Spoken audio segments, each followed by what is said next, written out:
تحفہ میرے پیارے حبیب معراج کی رات میرے پاس لائے تھے. میں اپنے پیارے حبیب کی وجہ سے اس تحفے کو قبول کرتا ہوں جس نے میری بارگاہ میں سجدے کا تحفہ لایا ہے. اے فرشتوں گواہ ہو جاؤ میں نے اس کے گناہوں کو معاف کر دیا. اس لیے رب کی بارگاہ میں سجدوں کے تحفے دیا کرو.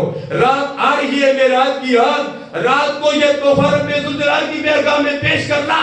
یا اللہ تیری بارگاہ میں یہ تحفہ نہیں ہے, سجدہ نہیں ہے. یا اللہ میں تیری بارگاہ میں جھکیا ہوں, تیرے پیارے حبیب کی سنت کو ادا کرتے ہوئے سجدہ کر رہا ہوں. یا اللہ تو سجدہ کسی کے سامنے نہیں کرنا.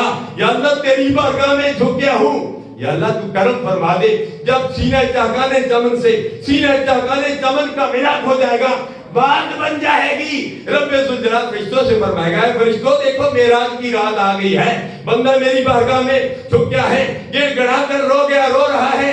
اے فرشتوں گواہ ہو جاؤ میں نے اس کو جنت کا وارث بنا دیا ہے.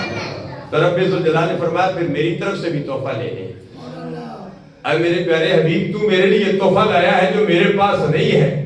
ٹھیک ہے میں تسلیم کرتا ہوں میرے پاس سجدہ نہیں ہے, لیکن میری طرف سے بھی تحفہ لے لے.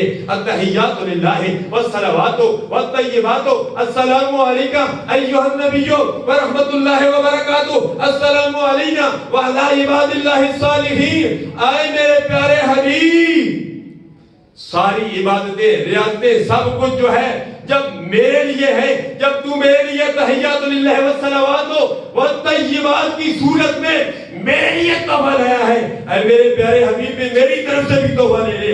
السلام علیکہ ایھا النبی, فرمایا قیامت تک جو ہے امام بھی پڑھتا رہے گا, مقتدی بھی پڑھتے رہیں گے, سارے پڑھتے رہیں گے السلام علیکہ ایھا النبی.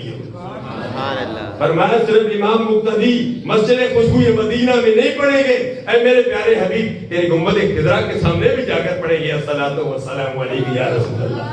نماز میں بھی پڑھیں گے. مقتدی بعضی چیزیں ہوتی ہیں جو امام پڑھتا ہے مقتدی نہیں پڑھتا, لیکن اے میرے پیارے حبیب آپ کو ایسا تحفہ دے رہا ہوں جو امام بھی پڑھے گا مقتدی بھی پڑھے گا.